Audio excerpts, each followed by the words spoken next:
Buenas noches o buenas tardes, profesor. Le presento la tarea académica. Somos el grupo número 2. Estos fueron los integrantes.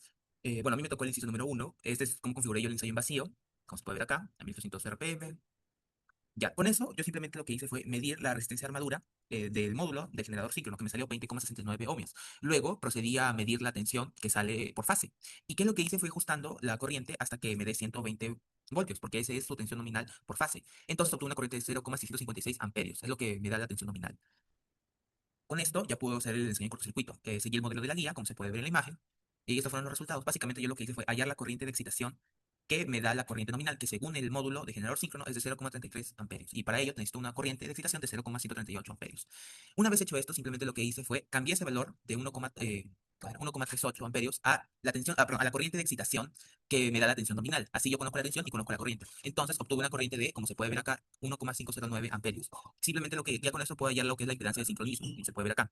Y usando fórmulas, y como yo ya conozco la resistencia de armadura, simplemente puede calcular lo que es la reactancia de sincronismo, que salió 76,78 ohmios. Como se puede ver acá, ya puedo representar tranquilamente mi circuito equivalente. Una vez hecho esto, procedí a hacer lo que es la característica de magnetización, donde básicamente tengo que analizar la tensión inducida respecto a la corriente de excitación. Por eso es que lo modifico un poco el de vacío, para que se vea así, para que facilite la obtención de datos. Acá hay unos valores importantes, como se puede ver, especialmente este, el de la tensión nominal con su respectiva corriente de excitación. Acá este es, bueno, lo voy a explicar más adelante, pero note que es 134,2 voltios. Pasé todos los datos a MATLAB y hice la siguiente gráfica. Como se puede ver, corresponde claramente a una curva de magnetización, como debería ser. Se nota claramente una saturación, como se puede ver. O sea, es una en parte un poco lineal y luego se va saturando hasta acá. ¿Qué datos puedo sacar de esto? Bueno, primero, no llega, o sea, la corriente de, perdón, la tensión nominal está aproximadamente acá. Vemos que simplemente no se trata de un generador síncrono ideal, porque si fuera ideal tendría que ser lineal hasta ese punto. Claro que no es real, porque si fuera real, bueno, aparte de que es simulado, si fuera real, tendría que haber una tensión inducida remanente, debido a que siempre hay un flujo magnético remanente en generadores síncronos. Y finalmente podemos ver cómo está saturando hasta cierto punto. Como menciono, son 134,2 voltios. Esa es la saturación absoluta. Más allá de eso, o sea, no da más, no se induce más tensión. Bueno, eso es todo respecto a mi parte. Bueno, con el inciso 2 tenemos lo siguiente. Básicamente nos están pidiendo las pruebas de carga del generador bajo diferentes configuraciones. Una es resistiva, otra resistiva capacitiva y otra resistiva inductiva. Pasamos a la siguiente diapo, porfa. Bueno, en cuanto a la carga resistiva pura, empezamos configurando, perdón, el estator en estrella y fijamos nuestra corriente de excitación en 0,656 amperios, tal cual se halló en vacío. Esa pregunta ya se respondió anteriormente. Respecto al dinamómetro, pues lo ajustamos a 1800 RPM constantes para poder lograr los 60 Hz y luego de eso mantuvimos las condiciones que nos está pidiendo esta prueba. Luego de eso conectamos nuestra carga resistiva de 600 ohms, medimos en los terminales y pues nos bota 120,1 voltios y 0,2 amperios. Obtuvimos 24 vatios de potencia activa y una reactiva casi nula de 0,001. El analizador de fasores, pues pasamos al siguiente diapo. Respecto al analizador de fasores, nos están diciendo que el voltaje y la corriente están perfectamente superpuestos, confirmando así un factor de potencia unitario. Usando la impedancia síncrona teórica calculada antes, pues hallamos una tensión interna de 125,18 voltios y una regularización de 4,23% por ciento aproximadamente. Pasamos a la siguiente diapo, porfa, y ahí podemos observar los gráficos que hemos realizado en MATLAB respecto a los fasores y el triángulo de potencias. Y tenemos un error bastante bajo ya que podemos observar que básicamente todos nuestros componentes coinciden exactamente respecto a lo teórico con lo medido. Ahora sí pasamos a la siguiente diapo. En este caso vamos a explicar un poco sobre la carga resistiva con la capacitiva. Para la carga RC, pues añadimos un capacitor en paralelo. Aquí comprobamos físicamente el efecto magnetizante de la reacción de armadura. La tensión en terminales subió un poco respecto al anterior. De 120 pasamos a 126,9 voltios, con una corriente de 0,298 amperios. Respecto a los fasores, pues registramos 26,8 vatios y menos 26,6 bar reactivos capacitivos. El analizador de fasores demuestra este comportamiento mostrando la corriente un poco adelantada. Pasamos a la siguiente diapo para observar los fasores. Ahí se puede observar claramente de que tenemos un ángulo de casi 45 grados respecto al voltaje. Luego de eso, en cuanto a nuestros cálculos teóricos, pues al aplicar la teoría con la corriente en adelanto, perdón, la regulación de tensión resultó ser bastante negativa, de menos 7,86 en porcentaje aproximadamente, lo que explica matemáticamente la subida del voltaje que hemos observado. Al comparar los triángulos de potencia, pasamos a la siguiente diapo. Al comparar los triángulos de potencia, pues el error de margen es bastante bajo, casi de 0%. Ahí se puede observar de que están casi superpuestos. Así que es correcto lo que hemos realizado. Además, se puede observar ahí la corriente que está en adelanto, en el diagrama de fasores. Pasamos a la siguiente. Ya por último tenemos la carga resistiva inductiva. Finalmente, pues esta carga, el efecto fue exactamente el opuesto al anterior, ya que el núcleo se desmagnetizó y la tensión cayó drásticamente a 107,4 voltios con una corriente de 0,266 amperios. Luego de eso, pues la potencia activa inductiva fue de 18,75 bar y los fasores lo confirman visualmente con la flecha de la corriente en atraso de aproximadamente 41 grados. Pasamos a la siguiente. Ahí podemos observar la corriente en atraso.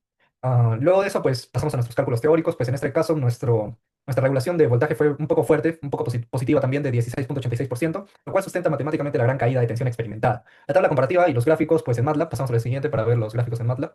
Ahí podemos observar nuevamente una precisión un poco, bastante absoluta, perdón, ya que el error es casi nulo. Se puede observar claramente los gráficos que están superpuestos, los elementos, perdón, que están casi superpuestos. De hecho, ahí podemos observar nuestra corriente que está en atraso y nuestro triángulo de potencias que es, como les menciono, es un error bastante pequeño, de casi 0,0, casi 0%. Para el inciso 3 nos piden dos cosas. En primer lugar, la curva de regulación. Y para eso tenemos que tener en cuenta dos cosas. Primero, de que la tensión en nominal, la tensión en los nominales siempre tiene que ser igual y constante a la tensión nominal. Y de que la corriente de excitación, necesitamos la corriente de excitación en vacío. ¿Ok? Para eso, primero había una corriente de excitación en vacío. Mi compañero Renzo ya lo había hallado, solo voy a mostrarlo. Ahora tenemos que analizar en cargas, ¿no? La impedancia. Medimos corriente de excitación y corriente de armadura, siempre teniendo en cuenta que la tensión tiene que ser siempre igual a 120 para distintas cargas de 300, 400, 600, 600, 1200 ohmios. Y acá le hemos agrupado en Next y hemos creado la curva, ¿no? Hasta ahora tenemos esto. Para la carga resistiva inductiva, se agrega una carga inductiva, hacemos lo mismo, tenemos los resultados y ya con esta gráfica podríamos observar de que la corriente de armadura y de excitación son más grandes, es decir, que demanda más corriente para mantener la tensión, ¿no? Nominal. Y bueno, hacemos lo mismo con la carga capacitiva de 300, 600, 400, 120, 1200 y observamos que en este caso pasa el efecto opuesto, de que cada vez necesitamos menos corriente, o sea, no demanda tanta corriente. Y bueno, ese sería el resultado, agrupando los tres resultados.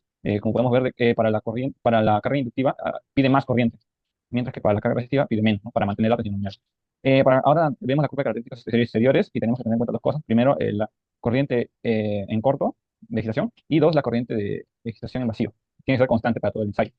Primero hacemos en vacío, eso igual de la misma manera que lo había mi compañero, en cortocircuito, que tenemos que cortocircuitar los terminales, pero ahora a la corriente de excitación nominal. Y entonces tendríamos una corriente en la armadura de 1,5 amperios, que es mucho. Hacemos lo mismo que en la curva de regulación, medimos cargas resistivas, tenemos nuestro gráfico, carga inductiva, a donde vamos paralelo a una carga inductiva o una resistiva. Eh, Tenemos este gráfico y no sé, la capacitiva, ¿no? Y ese sería el resultado, al juntar las tres gráficas. Podríamos ver de que para una misma corriente de excitación, ¿no? Que tiene que ser constante, la carga capacitiva demanda más, bueno, podríamos decir de que el voltaje entregado para una misma corriente de excitación es mayor para el caso de una carga capacitiva que para una carga resistiva, y este es mayor para una carga inductiva. O sea, se aprovecha mucho más el generador, ¿no? Para una carga capacitiva. Y eso es lo importante que notamos en este ensayo. A continuación, inciso 4. Ok, pasando al inciso 4. Siguiente, por favor.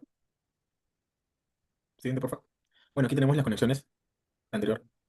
Aquí tenemos las conexiones de la fuente, el dinamómetro y la parte de interfaz, ¿no? Vemos que todo está conectado directamente al mismo lugar, ya que sabemos que es conexión estrella.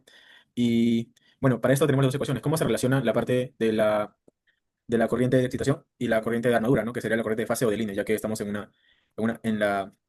tipo de conexión estrella, ¿no?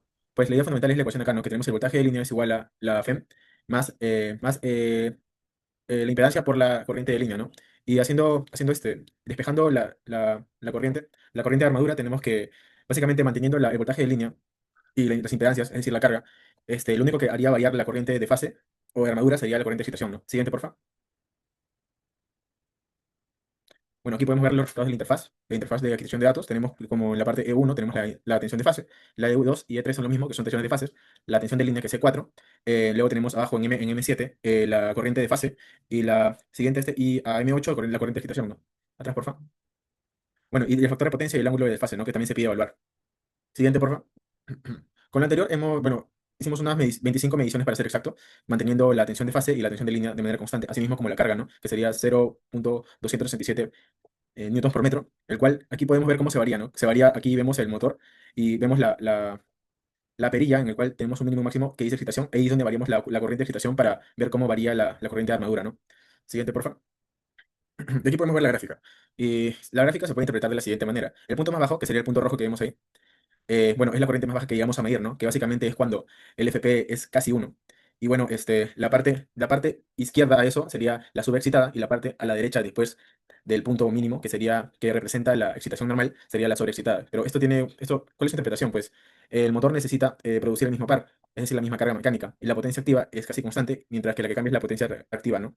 Como vemos ver que en el subexcitado aquí se absorbe potencia reactiva y IA es alta, ¿no? Y en la excitación normal casi la reactiva es cero y el efecto, bueno, IA es casi mínima y en el sobreexcitado entrega potencia reactiva, ¿no? Y el valor de IA es alto. ya que en estos tipos, en subexcitada es atrasada y inductiva, en excitación normal está en fase o resistiva, y en sobreexcitado está en adelantada o capacitiva. Siguiente, por favor. Y eso sería todo. Muchas gracias.